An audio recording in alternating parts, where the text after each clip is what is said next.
kiếp trước mình làm nghiệp gì để mình đầu thai vào trong để làm con của bố mẹ ạ? Nghiệp thì do nghiệp lực chấp dẫn, do vô minh duyên hành, do mình tham sân si rồi mình có tương ưng với họ đấy. Do nghiệp mình tái sinh với cha mẹ là mình tương ưng với họ. Do nghiệp lực nó kéo đấy, có cái đời trước đời sau, duyên này dắt dẫn mình vào đấy. Mình tương ưng, một là mình tái sinh vào họ để mình báo ân cho họ, hai là mình có oán với họ, hay là có nhân duyên tiền kiếp hay là cái gì mình mới sanh vào đấy. Thì mình biết như thế rồi thì mình nghe được lời Phật dạy rồi thì mình tạo cách để đừng có tái sinh vào họ, được giải thoát niết bàn khổ đau ấy, giải thoát. Học tập theo con đường bát chánh đạo của Phật dạy thì không phải tái sinh vào họ nữa, không thoát khỏi nghiệp lực, khỏi về tham sân si, khỏi về vô minh đến. Nam mô Di Đà Phật. Con cũng còn thêm một câu hỏi nữa là thì con biết gần như là ở đây thì mỗi người đều là nhân vật chính của đời mình, còn tất cả xung quanh mọi người đều là phụ. Nghiệp thì mình sinh ra đã là mang khổ rồi, mình sinh ra đã là mang khổ, thì làm cách nào để mình có thể biết được khi nào mình bắt đầu vào tu để mình thoát khỏi cái khổ đấy hả thầy? Chỉ có một con đường bát chánh đạo thôi, con đường thánh đạo 8 ngành đó thì đem để biết được mình thoát khỏi khổ, tránh kiến, tránh tư duy, tránh ngữ, tránh nghiệp, tránh là để biết được cái điều này. Nam mô Di Đà Phật. Để mình có thể khắc chế cái nóng giận ở trong người. Khắc chế nóng giận của con đường đấy, bát chánh đạo đấy khắc chế được, nhưng mà mình nếu mà trực tiếp người ta thường hay nói là tôi tập tâm từ đi, nhưng mà đi theo con đường tránh kiến, tránh tư duy, tránh ngữ, tránh nghiệp, bát chánh đạo đó đều khắc chế nóng giận hết, diệt tận khổ đau. A Di Đà Phật. Thầy thì có câu hỏi là một cái gì tại sao mà tu xuất gia thì có giải thoát được? Đó, bởi vì tu tập không xuất gia này gia có thể được giải thoát và có thể không được giải thoát. Vâng. Họ mà tinh tấn giữ giới luật, họ đạt quả dự lưu thì họ giải thoát, nhưng mà không phải giải thoát ngay trực tiếp là như A La Hán. A Di Đà Phật. Thọ tu tu học đấy, mà thọ dụng của Đà Na Tín thì có mang tội hay không? Họ dùng Đà Na Tín khí có mang tội và không mang tội. Nếu mà tu hành có giới, tu hành chân chính giải thoát thì không mang tội, nhưng mà phạm giới, phá giới, lừa đảo, tu hành mang tội. Thế con người ở thời hiện đại này thì mỗi khi lễ Tết cúng gia tiên họ hay đốt vàng mã. Vậy theo như thầy thì đốt vàng mã có tốt cho người sống hay người đã ra đi không ạ? Cũng có tốt và cũng không tốt trong đấy. Gia đình đấy họ thấy tốt, đem lại an lạc hạnh phúc cho họ thì tốt. Nhưng mà gia đình mà không thấy hạnh phúc an lạc thì cũng không tốt. Tại vì vàng mã chỉ có là khi phương vị, khi vật bên ngoài thì không phải gì. Chẳng qua là mất vệ sinh môi trường thôi. Nhưng mà cơ bản là cái người đấy mình sẽ không chấp đúng sai. Nói là đây là tốt, đây là không tốt. Nhưng mà mình cho họ làm mà thấy người đó thấy hạnh phúc, rồi đâm ra cãi nhau rồi tôi là đúng không là sai. Có là nghĩa thứ cũng có và không có, cả có cả không, mà chẳng có chẳng không. A Di Đà Phật. Vậy theo như thầy, nếu như mình làm cái việc mà đốt vàng mã để tưởng nhớ những người ra đi hay là những ngày lễ Tết thì liệu nó có lợi? Nếu mà mình đem lại được hạnh phúc an lạc, không có sầu não thì có lợi, nhưng mà đốt mà đem đến buồn khổ thì lại không có lợi. Và thầy có thầy trước khi mất mà tưởng nhớ đến Phật nhưng không thấy Phật. Trước khi chết mà tưởng nhớ được đến Phật mà không thấy Phật. Nếu mà trước khi chết tưởng nhớ tới Phật là được hạnh phúc rồi, được vào sanh rồi, đã làm được cái điều thiện biết Phật rồi, đó là tỉnh giác. Còn khi mà trước khi chết mà còn tham đắm pháp thế gian, tham sân si, còn không thấy Phật được thì lâu mới vào sanh được. Câu hỏi cuối cùng tức là cúng dường trai tăng cho người đã mất như thế nào thì là hợp lý ạ? Cúng dường trai tăng cho những người đã mất giờ phải làm bố thí, thì giới bố thí, cúng dường tam bảo, giữ giới luật, thọ bát trai giới, giữ gìn giới luật, tu phát huy tu hành, vô phục cái trần cái giác rồi hồi cái công đức cho họ thì đều cũng đi cả. Thì là một cái kinh nghiệm. Thưa thầy, cho con hỏi là một người khi tu đã đạt giải thoát rồi thì người đó là còn ở trần gian không hay là qua thế giới khác rồi? Tu đạt giải thoát thì người đó cũng có thể ở trần gian và không ở trần gian, họ muốn ở cảnh giới niết bàn của họ ở chỗ nào tùy họ, mình cũng không biết can thiệp vào của họ nữa. Quá niết bàn rồi không nói được nữa, đạt đến giải thoát rồi mình không có cái gì để nói ở trong, vượt ra ngoài. Nếu mà vào niết bàn rồi thì không thể nói về họ được. Dạ, như thế. Nghĩa là người sống chỉ có thể là ở trạng thái giải thoát nữa thôi. Người sống mình có ở trạng thái giải thoát, người sống như thế này và hết tham si sân si là niết bàn, đạt được quả A La Hán họ vẫn sống thì họ vẫn ở trần gian, nhưng mà khi chết rồi thì họ có thể ở trần gian hoặc có thể không. Cái này bất tử ở trong cảnh giới niết bàn của họ mình không biết được, chỉ có mình đạt tới A La Hán thì cái trần giác biết được.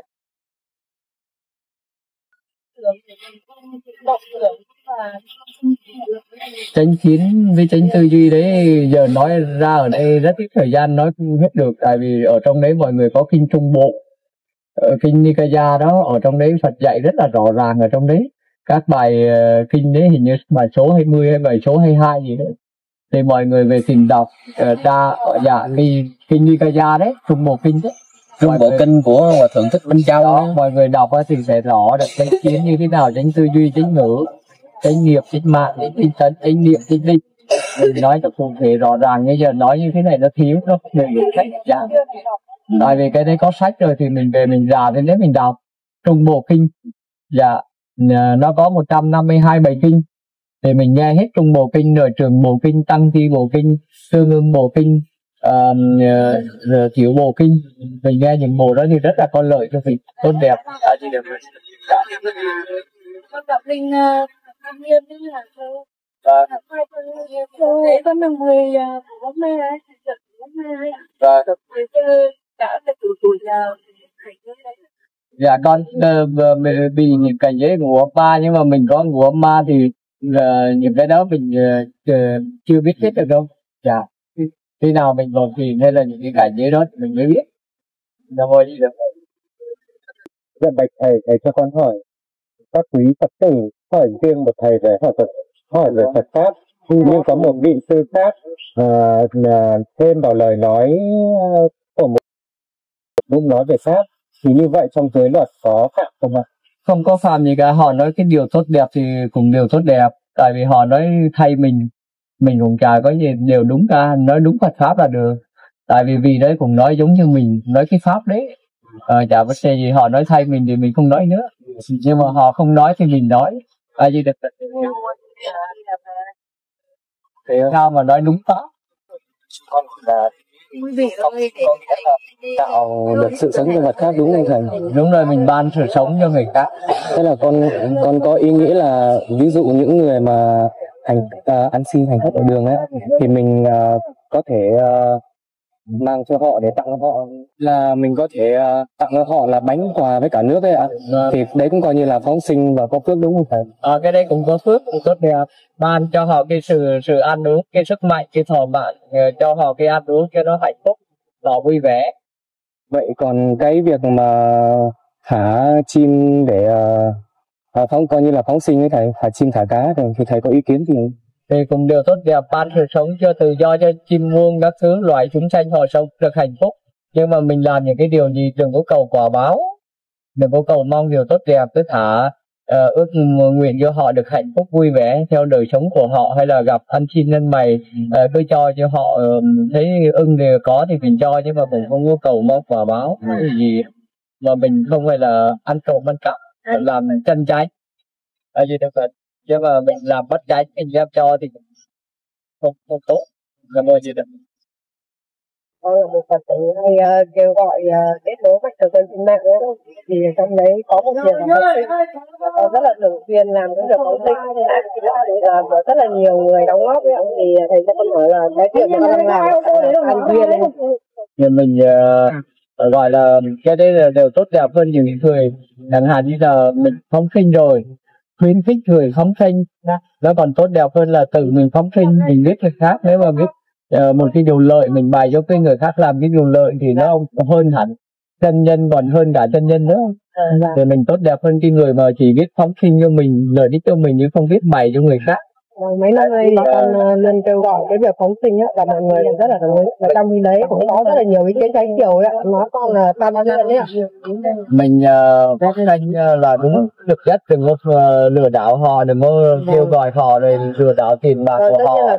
Nếu mà mình làm lừa đảo họ thì mình lại mang nghiệp, nhưng mà mình đã phóng sinh, mua hết phóng sinh hay là làm thả hết tất cả chúng sanh ở trên cái cõi đất này cho họ được cuộc sống hạnh phúc thì cũng điều tốt đẹp. Những ai được thả cá hay là cây cối được chặt hại được có làm thì điều tốt đẹp, trồng thêm cây cối bảo vệ môi trường hay là bảo vệ đấy điều tốt đẹp. Nhưng mà mình làm được rồi bày cho người khác, chẳng hạn như là mình không sát sanh, mình bày cho người khác không sát sanh thì tốt đẹp, chứ không mình chẳng hạn như là mình biết bỏ rượu rồi khuyến khích bày cho người khác bỏ rượu thì tốt đẹp hơn là mình bỏ rượu được rồi cái khuyến khích họ uống rượu ấy để cho họ xấu hơn mình không được. Dạ bạch thầy cho con hỏi, thời Đức Phật khi thuyết pháp thì các những vị khác có được ngồi ngang hàng với nhau không ạ? Con này không có tật mặt sống với đời Đức Phật. Vâng. Nhưng mà con chỉ nghe trong kinh nói là sau khi đến đảnh để Đức Thế Tôn rồi ngồi sang một bên, nghe kinh tung bồ đấy, hay là chào phái hay là im lặng rồi ngồi sang một bên ở đấy thì họ như thế nào thì hay là có thể ngồi trước ngồi sau, không có được ngồi cao hơn vì đang thuyết pháp, không có thuyết pháp đến những người đang đứng, không thuyết pháp đến những người đang mang dép, không thuyết pháp đến người đang nằm, không thuyết pháp đến người đang cầm vũ khí. Chẳng hạn như là những cái người mà đứng ở đó bao không thuyết pháp, không có nói cho những người khác nghe, như cô này hỏi thì con nói cho cô này nghe thôi, còn họ đứng nghe thì việc của họ. Con không quan tâm là những người hỏi, cái người chẳng hạn như nón rồi nè cũng hỏi cũng không trả lời, mà đang mang dép là cao hơn rồi, cao hơn thăm ma rồi không trả lời.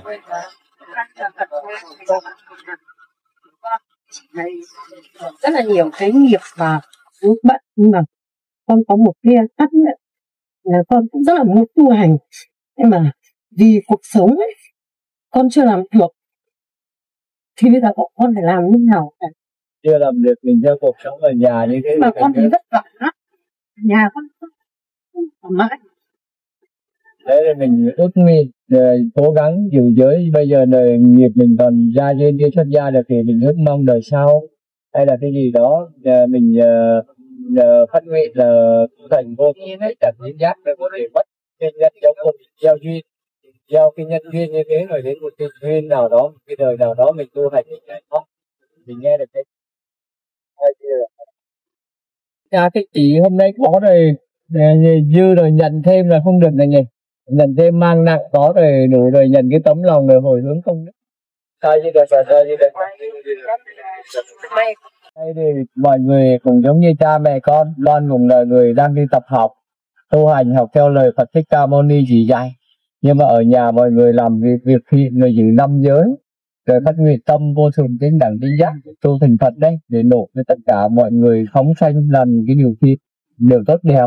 Nhưng ở nhà thì giữ năm giới, đừng có sát sanh, đừng có trộm cắp, đừng có tà dâm, đừng có nói láo, đừng có uống rượu uống bia. Như thế giữ được năm giới là tốt đẹp. Nam mô Di Đà Phật. Chưa có thể tu hành nhiều việc vì nhiều lý do, chưa có thể tu hành đó là bố thí trì giới, tu trì phát tâm vô thường chính đẳng chính giác, từng đấy là được. Ai đi đặt thật rồi.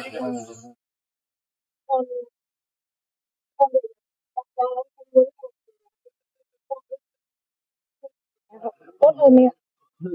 Tu hành tốt hơn, mà mình Phật tử nữ thì mình phải tư duy nói là đời này mình người nữ mình không có tu như người nam được, mình phát nguyện đời sau mình thân nam, mình tu hành, mình giữ giới, tu hành, sống vận bố thí, giữ giới, tu trì cho mình rồi lúc về đời nhau thân nam. Cảm ơn.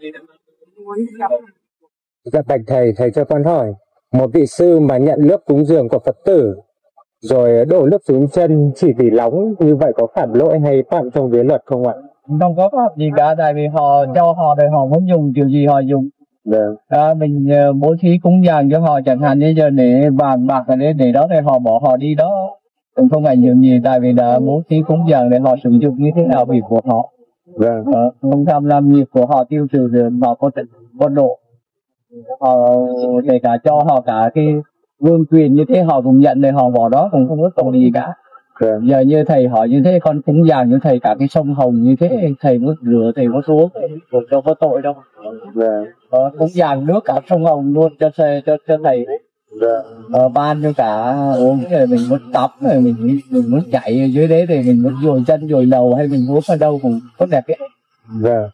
Tại vì những cái đấy họ là có đức độ, họ nóng họ rửa chân, họ rửa mặt, họ rửa đầu, họ uống, họ sử dụng, hay là họ tưới cây cỏ, hay là họ cho chúng sanh uống, đều có. Nếu mà không ấy thì mọi người tìm chỗ nghỉ ngơi gì. Bây giờ thì nó có lẽ là mọi người nghỉ ngơi cho thầy nghỉ à? Vâng. Ôm thầy giải pháp với mọi người như vậy là cảm ơn thầy. Cảm ơn như là phần, cảm ơn thầy cho bác. Thầy cho con cũng là thầy có kim chỉ rồi mà con không biết như nào, nhưng mà con nhận thêm. Chị ơi, khi thầy đã công nhận rồi là mọi người hoan hỉ tâm lòng nặng thầy cũng mọi người hoan hỉ cho thầy nghỉ ngơi nhỉ. Đấy là ai hỏi rồi, ai chưa hỏi rồi. Vâng.